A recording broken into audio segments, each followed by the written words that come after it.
Bendiciones a todos, Dios los bendiga. Bueno, antes de concluir esta semana de los devocionales, queremos darle las gracias a Dios por todos aquellos hombres, mujeres sensibles a las necesidades de la gente, eh, por su corazón generoso, por su contribución para la actividad que llevaremos a cabo el día de mañana en la comunidad Mazahua, y darle gracias a Dios por ese corazón dispuesto, porque ahí es donde se cumple lo que Jesús dijo en Mateo 22, 37 al 40. En estos dos mandamientos, en estas dos cosas, se cumple toda la ley y los profetas, amar a Dios y amar al prójimo.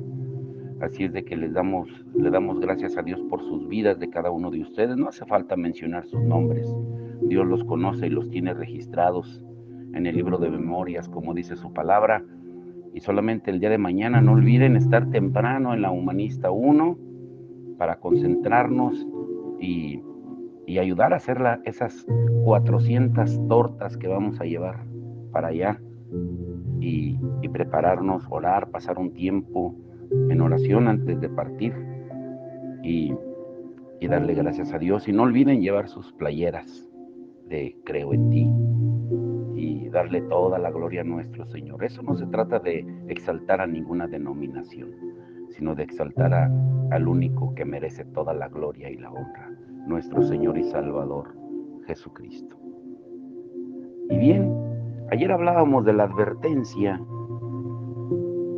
de, de la palabra de Dios, de cuando una iglesia vive sin el Espíritu. Hablábamos de cómo volver a traer el Espíritu a la iglesia, cómo lo hacemos. Y quiero preguntarte antes de comenzar hoy, ¿quiénes florecen en una iglesia llena del Espíritu? ¿Quiénes son esas personas que estarán dichosas, satisfechas y plenas en una congregación llena del Espíritu? ¿Cuáles son sus características? Número 1, quieren librarse de sus pecados. Son las personas que desean despojarse de sus pecados. Si yo tuviera un cáncer creciendo en mi cuerpo y quisiera deshacerme de él, cuanto más pronto fuera, mejor. Nadie puede venir y distraerme porque tengo algo que me recuerda que necesito sanidad. Yo diría, no me gusta, estoy preocupado por ese cáncer que tengo. Hay una cura para eso. Y si alguien dice, bueno, olvidémoslo del cáncer, déjame hacer otra cosa por ti. Pero a veces tenemos esa clase de personas en la iglesia, pero no ayudan para nada. Hablemos de cómo despojarnos de nuestros pecados. Algunas personas que están abrumadas por su deseo de librarse de sus pecados han experimentado el fuego purificador que atraviesa sus corazones y los santifica todo. Estas personas estarán dichosas con nosotros. Número 2, anhelan conocer a Dios. Las personas que desean conocer a Dios y caminar con Dios también estarán dichosas aquí. Su anhelo es caminar con Dios. Y como dice Apocalipsis 14:4, seguir al Cordero por donde quiera que va. Las personas que pertenecen al Señor se conocen y se aprecian mutuamente. Y puede que exista de vez en cuando entre nosotros una manzana dañada. Jesús mismo tuvo a Judas Iscariote en su rebaño. Nos conocemos los unos a los otros y cuando nos damos la mano y alguien nos dice algo acerca de Dios, sabemos que hablamos con un hermano en Cristo, sin importar cuál sea nuestro trasfondo o procedencia, todos hablamos el mismo lenguaje. Si somos hermanos y hermanas en Jesucristo, nuestro Señor nos conoce. Número 3, oyen su voz. Asimismo, aquellos que han aprendido a reconocer la voz del buen pastor se sentirán en casa, en una iglesia llena del Espíritu. Y recuerda esto y grábatelo. Tu seguridad y tu bienestar espiritual dependen de tu cercanía al pastor. No al pastor humano, al pastor celestial, nuestro Señor Jesucristo. Nos entristece que algunas personas nunca hayan escuchado la voz del pastor, pero su voz es tan tierna como una canción de cuna, tan fuerte como el viento y tan poderosa como estruendo de muchas aguas, como dice Apocalipsis 1:15. Las personas que han aprendido a escuchar y reconocer la voz de Jesús la hermosa voz sanadora, musical y solemne de Jesús en su iglesia, siempre se sienten en casa, en donde todo gira alrededor de Él. La verdadera iglesia cristiana puede ser una conglomeración de todo lo que hay bajo el sol. Es decir, que puede que incluya hasta, escúchalo bien esto, hasta calvinistas, arminianos, metodistas, bautistas y toda clase de gente. Y aún así todos coincidimos en una cosa: Jesucristo es sabiduría, justificación, santificación y redención. Él es todo en todos, y el pueblo del Señor que ha aprendido a oír la voz del pastor, por lo general se dirige a esa clase de iglesia. En pocas palabras, las doctrinas secundarias no nos dividen. Y también, escucha esto, en cuarto lugar, sienten su presencia. Están los que son sensibles a la presencia invisible de Dios, quienes se sentirán en ese grupo como en casa. Y puede que no estén muy seguros acerca de otros que están presentes, pero saben que el Señor está presente y son sensibles a eso. Ahora te pregunto, ¿crees tú que tienes un corazón sensible a la presencia del Señor? ¿O eres de los que solo vienen a degustar o picar un poco aquí y un poco allá? Si es así, que Dios te ayude, si ese es tu caso, porque el Hijo del Rey no es un degustador ni alguien que pica aquí y allá, sino una oveja que ama a su pastor y permanece cerca de su pastor. Ese es el único lugar seguro para una oveja, junto al pastor, porque el diablo no teme a las ovejas, sino únicamente al pastor. Tu seguridad y tu bienestar espiritual dependen de tu cercanía al pastor. Si te mantienes cerca de Jesús, ni todos los lobos del mundo podrán alcanzarte. Pero hay quienes han probado la buena palabra de Dios y han percibido el misterioso poder del mundo venidero, gracias a Dios, por quienes en las iglesias prefieren oír la voz de Jesús en lugar de la voz del predicador más notable o del mejor cantante. Gracias a Dios por quienes prefieren disfrutar la presencia divina en lugar de la presencia del hombre más grandioso del mundo. Gracias a Dios por aquellos que están hastiados de su propio pecado y anhelan ser santos. Gracias a Dios por aquellos entendidos, como dice Mateo 5:16, que hacen que por medio de sus buenas obras la gente glorifique al Padre que está en los cielos. Jesucristo es el Señor, que nos da una vida limpia y nos separa de la impiedad y nos hace verdaderos adoradores. Ahora, escucha muy bien esto. El título de hoy es El Espíritu Santo. Estamos hablando de cómo podemos vivir en el Espíritu. Y el título de hoy es Los 3 fundamentos para confiar en el Espíritu Santo. Si lo escuchaste bien, los 3 fundamentos para confiar en el Espíritu Santo. Eclesiastés 4:12 dice: uno solo puede ser vencido, pero 2 pueden resistir. La cuerda de 3 hilos no se rompe fácilmente. Tenemos a disposición un maravilloso cordón de 3 dobleces que nos permite conocer al Espíritu Santo de la manera en la que Dios quiere que lo conozcamos. Para comprender al Espíritu Santo necesitamos tener la perspectiva de que la iglesia, de lo que la iglesia dijo acerca de él a través de los años. Desde el día de Pentecostés, Dios no ha cambiado de parecer. En este estudio nos vamos a enfocar en ese cordón de 3 dobleces. Una iglesia llena del Espíritu es la que los tiene. ¿Sabes cuál es ese cordón de 3 dobleces?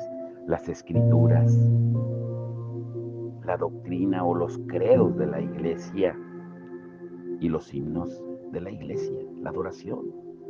Esos 3 la protegen de las herejías y los 3 concuerdan en la doctrina del Espíritu Santo. No hay nada que haya cambiado para invalidar lo que la iglesia ha creído desde el comienzo.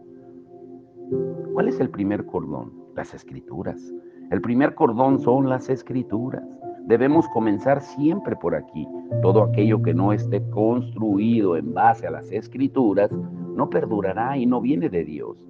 Si alguna parte de los credos o los himnos no está alineado ni en armonía con las Escrituras, debemos excluirlo. Sin embargo, estos tres elementos conforman un cordón de tres dobleces que no se rompe. Salmo 139, verso 7 dice: ¿A dónde podría alejarme de tu espíritu? ¿A dónde podría huir de tu presencia? Esto nos está diciendo de la omnipresencia de Dios. Y ni siquiera el diablo es omnipresente. Solo Dios puede atribuirse esa cualidad, y este salmo le atribuye la omnipresencia al Espíritu Santo.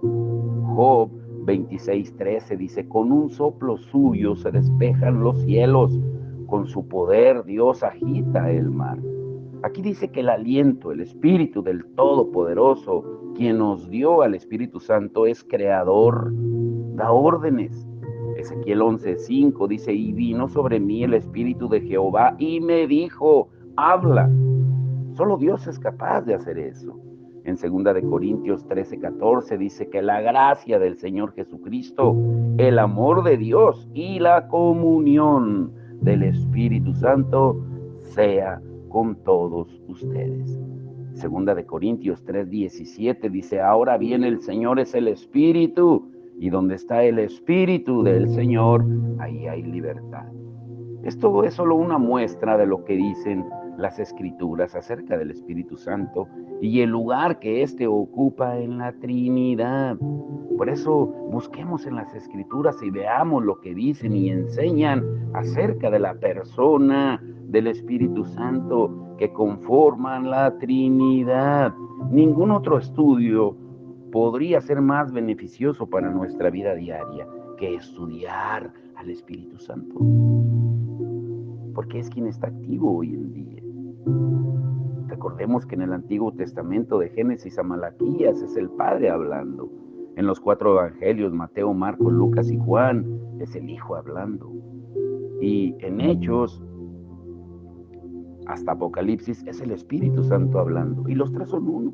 Primera de Juan 5:17 dice que tres son los que dan testimonio en el cielo: el Padre, el Hijo y el Espíritu Santo, y los tres son uno. Número 2, los credos de la iglesia. ¿Qué quiere decir esto? Hay tantos cristianos en la actualidad que invierten su tiempo leyendo ficción cristiana y no tienen la oportunidad de leer los credos que recibieron los padres de la iglesia.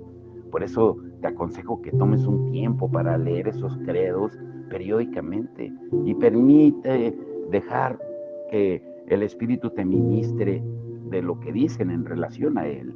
¿Qué dicen los credos sobre el Espíritu Santo?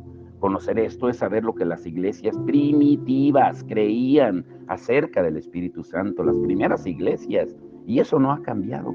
Esos credos son una declaración hecha por los padres de la iglesia sobre lo que enseñan las Escrituras. Por ejemplo, tú sabías que el credo niceno, que se escribió en el año 392 después de Cristo, dice: creo en el Espíritu Santo, Señor y dador de vida, procedente del Padre y del Hijo, el cual con el Padre y el Hijo juntamente es adorado y glorificado. Eso se habló por medio de los profetas. El credo atanasiano, que se escribió en el año 415 después de Cristo, dice que todo el que quiera salvarse, ante todo es menester que mantenga la fe. El que no la guarde íntegra e inviolada, sin duda, perecerá para siempre. Aquí podemos ver que eso de salvo siempre salvo es una doctrina que se empezó a aplicar hasta el año 1400, 1500 después de Cristo. Ahora bien, la fe es que veneremos a un solo Dios en la Trinidad y a la Trinidad en la unidad, sin confundir las personas ni separar las sustancias, porque una es la persona del Padre y el Hijo y otra también la del Espíritu Santo. Pero el Padre y el Hijo y el Espíritu Santo tienen una sola divinidad, gloria, igual y coeterna majestad. Cual el Padre, tal el Hijo, y tal también el Espíritu Santo. Increado el Padre, increado el Hijo, increado también el Espíritu Santo.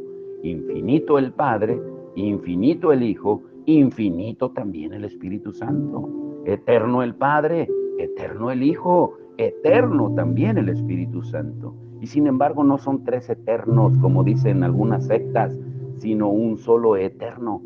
Y como no son tres increados ni tres inmensos, sino un solo increado y un solo inmenso, igualmente omnipotente el Padre, omnipotente el Hijo, omnipotente también el Espíritu Santo. Y sin embargo no son tres omnipotentes, sino un solo omnipotente. Así Dios es el Padre, Dios es el Hijo y Dios es también el Espíritu Santo. Y sin embargo no son tres dioses, sino un solo Dios. Así Señor es el Padre, Señor es el Hijo, Señor también el Espíritu Santo. Y sin embargo no son tres señores, sino un solo Señor. Porque así como por la cristiana verdad somos compelidos, somos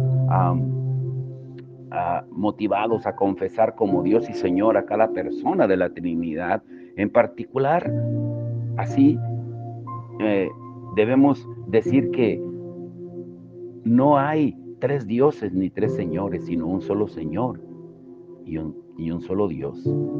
El Padre por nadie fue hecho, ni creado ni engendrado. El Hijo fue solo por el Padre, no hecho ni creado, sino engendrado. El Espíritu Santo del Padre y del Hijo no fue hecho ni creado, sino que procede de Él. Hay por consiguiente un solo Padre, no tres padres, un solo Hijo, no tres hijos, un solo Espíritu, no tres Espíritus Santos.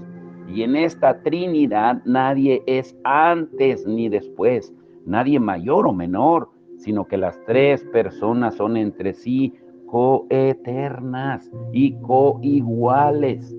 Por lo tanto, en todo hay que venerar la Trinidad en unidad y a un solo Dios en tres personas. Hubo otro credo que se escribió en el año 390 después de Cristo, que dice: creo en el Espíritu Santo, en la comunión de los santos, el perdón de los pecados, la resurrección de los muertos y la vida eterna. No sé qué te provoque a ti leer esto, pero para el alma es como un banquete. Esta declaración de fe se ha mantenido a través de los años y eso es lo que nuestros padres, nuestros antepasados creían, los primeros cristianos. Cuando ese grupo de cristianos se reunieron y declararon estas verdades, las consecuencias para algunos fueron que les cortaron las lenguas, les prendieron fuego a sus oídos, les arrancaron los brazos, las piernas, y todo por declarar que Jesucristo es el Señor para la gloria del Dios Padre. Estos hombres fueron mártires que no murieron por causa natural, sino que los mutilaron con crueldad. Y fueron los santos de Dios y los eruditos que supieron la verdad. Ellos escribieron estos credos y nos los dieron a nosotros y al mundo entero para que perduraran en el tiempo. Por eso debemos agradecer a Dios por ellos. Y número 3, los himnos. Los himnos de la iglesia conforman el tercer cordón. Hoy en día, raras son las iglesias donde se cantan himnos, que están llenos de doctrina, llenos de palabra. Hoy en día ya no sabes cuando la adoración está cantándole a la mujer o al universo o a Dios, porque ya ni se menciona. No tienen escritura, no tienen doctrina. Y se dificulta un poco decidir por dónde comenzar y dónde detenernos. Pero hay muchos himnos que puedes buscarlos en un himnario. Por ejemplo, está un himno que fue escrito en el año 1780 por George Crowley, que está traducido al español: Espíritu de Dios, ven a mi corazón. O otro: sopla sobre mí viento de Dios. Ven, Santo Espíritu de amor, paloma celestial, escrito por Isaac Watts. Espíritu Santo con luz divina, amable Espíritu Santo guía fiel. Ven, Espíritu Santo. Y lo interesante es que todos estos himnos que hablan del Espíritu Santo fueron escritos hace más de 200 años. ¿Y qué ha pasado hoy? Te pregunto, ¿escuchas hoy en día himnos que hablen del Espíritu Santo? Debemos meditar en esos himnos para comprender lo que la iglesia ha creído todos estos siglos. Yo sé que muchas iglesias ya no cantan himnos. Y a decir verdad, no entiendo por qué, porque los himnos nos conectan con la iglesia del pasado. Muchas personas quieren dejar atrás el pasado espiritualmente hablando. Es imposible, porque los himnos forman parte de ese cordón de tres dobleces. Y ahora aquí viene la parte interesante de hoy. Mira, grábate bien esto. El Espíritu Santo es Dios. Por eso hablábamos al inicio de los estudios devocionales que es el Dios olvidado, el Dios ignorado. Porque el diablo sabe que con una iglesia llena de poder es el obstáculo mayor que él va a encontrar. Y una iglesia llena de poder es un arma poderosa en las manos de Dios. Jesucristo por eso dio la recomendación en Hechos 1:8. No se muevan hasta que venga el poder del Espíritu Santo sobre ustedes y me sean testigos en Jerusalén, Judea, Samaria y hasta lo último de la tierra. Debemos entender que el Espíritu Santo es Dios.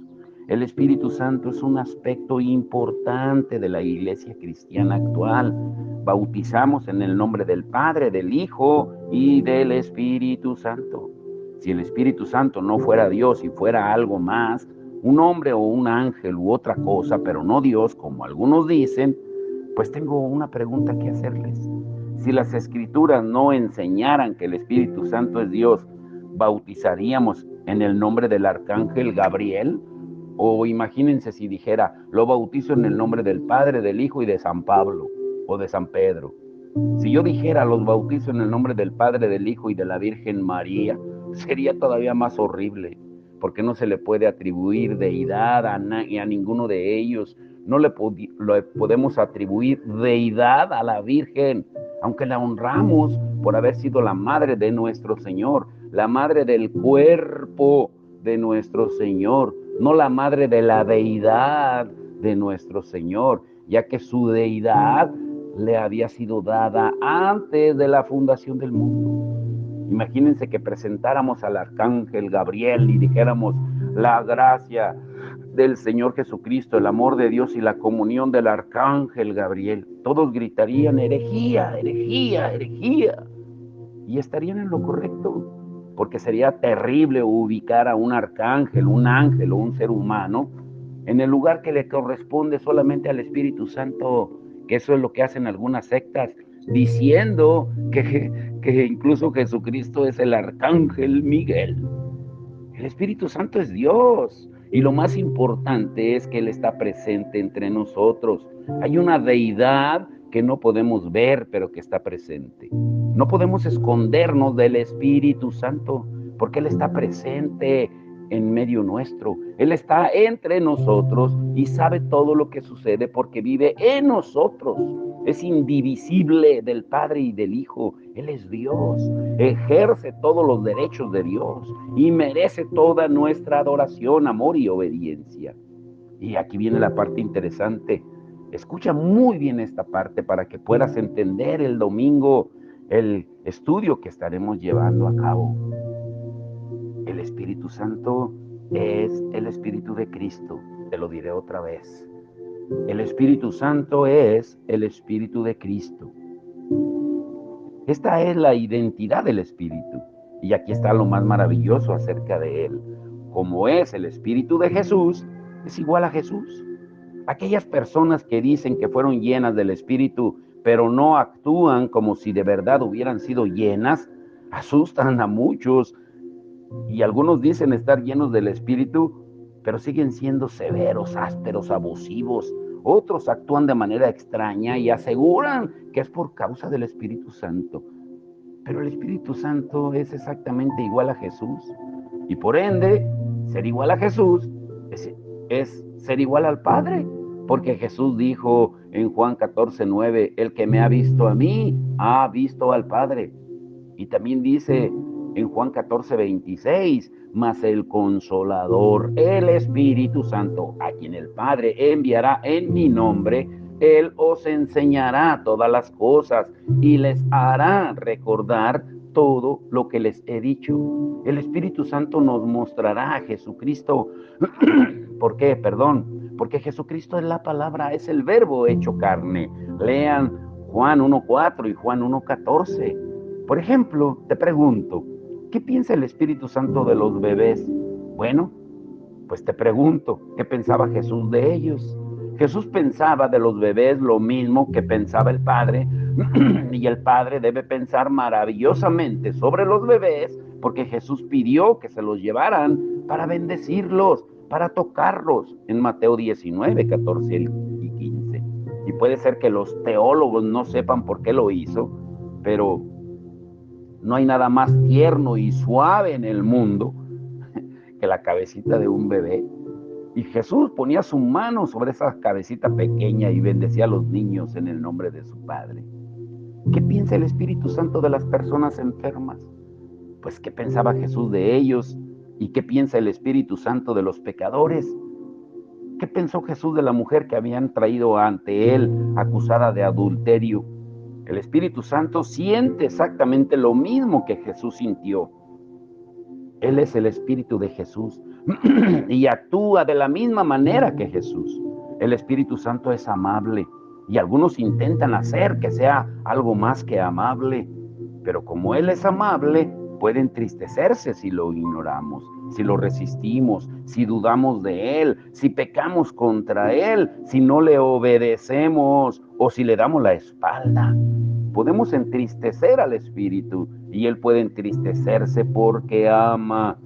Si uno no ama, pues no puede afligirse, porque la esencia de Dios es esa. Dice Primera de Juan 4:8, que el que no ama es porque no ha conocido a Dios. Por eso lo que haremos el día de mañana es mostrar el amor porque amamos a Dios, no para ganarnos el cielo por medio de buenas obras, ni sentirnos la madre de Teresa de Calcuta o San Francisco de Asís, sino por agradecimiento al amor de Dios porque lo amamos y porque Él nos amó primero. Cuando las Escrituras dicen en Efesios 4:30, no agravien al Espíritu Santo de Dios con el cual fueron sellados para el día de la redención, nos dice que el Espíritu Santo nos ama tanto que cuando lo insultamos se entristece, cuando lo ignoramos se entristece, cuando lo resistimos se entristece, cuando dudamos de Él se entristece. Sin embargo, también podemos complacerlo si le obedecemos y le creemos. Cuando le complacemos, responde de la misma manera que lo haría un padre o una madre complacido. Por eso es un llamado a la restauración del lugar que el Espíritu Santo debe tener en nuestras vidas y en la vida de la iglesia verdadera. Y es, sin duda, lo más importante que podría suceder. A menos que el Espíritu Santo esté de forma intencional en medio nuestro, es probable que usted esté en otro lugar.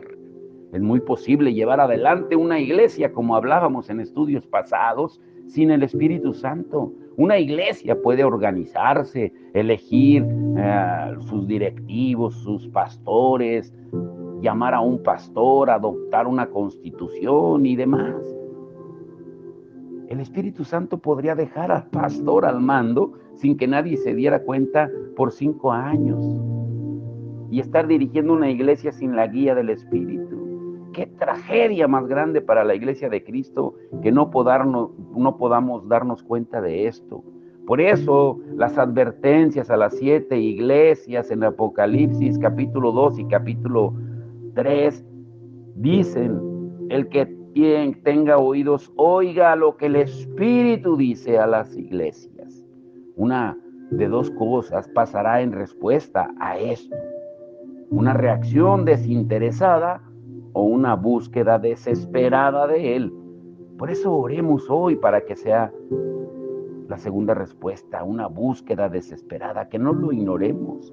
Necesitamos de una búsqueda ferviente para poder alcanzar cosas mejores de las que ya tenemos. Pero la pregunta es, ¿buscaremos juntos a Dios? ¿Nos pararemos sobre ese cordón de 3 dobleces para hacer de testimonio a nuestra generación? Mantengámonos firmes en las escrituras, en los credos, en la doctrina firme. Ya no cantemos por cantar. La cuerda de 3 hilos no se rompe fácilmente. Eclesiastés 4:12.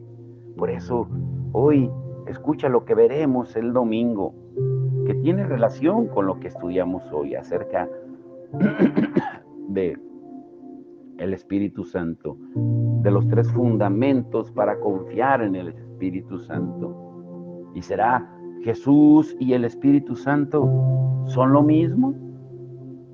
¿Por qué Jesús dependía totalmente del Espíritu Santo? Muy atentos. Te quiero dejar con esto. Jesús tomó forma humana de hombre para venir a la tierra. Y Él, al igual que nosotros, seres humanos, necesitamos un ayudador. Jesús dependía totalmente del Espíritu Santo, porque Él fue concebido por el Espíritu Santo. Al igual que nosotros tenemos que nacer del Espíritu. Él fue guiado y enseñado por el Espíritu Santo. Al igual que nosotros debemos tener que ser guiados por el Espíritu Santo. Jesús recibió poder por el Espíritu Santo. Al igual nosotros recibimos poder como Jesús lo prometió. Y Jesús solo habló de lo que escuchó hablar del Padre por medio del Espíritu Santo. Y te quiero dejar con esto. Jesucristo dijo en Juan 14:10, las palabras que yo os hablo, no las hablo por mi propia cuenta, sino el Padre que mora en mí, Él hace las obras. Si notas que Jesús no dijo el Padre que está en el cielo, Él dijo el Padre que mora en mí. Y te pregunto, ¿y quién moraba en Él? El Espíritu Santo. Y podemos entonces preguntarnos y quedarnos con esta pregunta. Jesús entonces se está refiriendo al Espíritu Santo como su Padre. Uy, eso está hermoso. Te dejo con eso. Vamos a orar. Que el Señor nos dé gracia el día de mañana y nuevamente agradecer a todos aquellos hombres y mujeres entendidos que saben que estamos viviendo tiempos de urgencia y de preparación para la venida de nuestro Señor. Ya no hay tiempo de perder el tiempo, ni de estar jugando a la iglesia, sino de mostrar el amor, la misericordia y la compasión de Jesús. No podemos decir que amamos a Dios e ignorar al prójimo. No podemos decir que adoramos el domingo a un Dios que no vemos y ser indiferentes con el prójimo que vemos. Que el Señor siga levantando hombres y mujeres entendidos. Y no esperemos que sean muchos, porque el Señor dice, manada pequeña, no teman, porque a vuestro Padre le ha placido daros el reino. Padre, en el nombre de Jesús te damos gracias por todo, Señor, lo que tú haces. Gracias, Señor, porque tú eres el que pones el querer como el hacer por tu buena voluntad en los corazones de estos hombres y mujeres que tú has levantado para este tiempo, Señor, para mostrar tu amor, tu misericordia. Señor, porque no se trata de hacer grande una denominación, una iglesia, porque la iglesia, tú la fundaste, la iglesia somos cada uno de nosotros, sino que solamente seamos espejos, y como dice tu palabra en Mateo 5:17, para que los hombres glorifiquen al Padre que está en los cielos, al ver las buenas obras que hacemos en tu nombre, porque como dice Colosenses 3:23, todo lo que hagamos, sea de palabra o de obra, sea para ti. Toda la gloria es tuya. Unos siembran, otros riegan, pero la gloria siempre será tuya, como dice Pablo en 1 Corintios 3:6-8, Señor. La misericordia y la compasión es lo que va a caracterizar cuando tú vengas y juzgues a las naciones si lo hicimos, si tuvimos misericordia o no, como tú lo dices en Mateo 25:31-46. Y como también tú lo dices en Santiago 2:14-17, Señor, no podemos decir que tenemos fe sin las obras, sin mostrar el amor. Y como lo dice fuertemente tu palabra en 1 Juan 3:17-18, no podemos decir que vamos a orar solamente cuando tenemos los recursos para ayudar al necesitado, porque eso es hipocresía. Ayúdanos, Señor, a entenderlo y a aplicarlo, y que el día de mañana tú te glorifiques con poder con toda esa gente que sea un día de gozo, de alegría y sobre todo que tu palabra quede sembrada en los corazones de cada familia, de cada pequeño, cada mujer, cada hombre y de todos los que vayamos, Señor. Sabemos de antemano que tú ya has puesto ángeles alrededor, porque tu ángel acampa alrededor de aquellos que te temen y nos defiende. Que guardes cada vehículo, guardes cada persona, que cada despensa, cada ropa, cada bolsa de dulces, cada par de zapatos, Señor, cada Biblia que se dé a las personas, que tú la unjas, Señor, que sea el pretexto para que te conozcan, así como tú, Señor, dabas pan a los hambrientos, así como tú suplías las necesidades, que podamos cumplir, Señor, esas necesidades a esta gente, pero sobre todo la necesidad mayor, ese vacío del corazón que solamente puede ser llenado por ti, porque todos tenemos un vacío del tamaño de la eternidad y solamente puede ser llenado por alguien eterno, y ese eres tú, es tu Espíritu Santo. Te damos toda la gloria, toda la honra en el nombre de Jesucristo. Amén.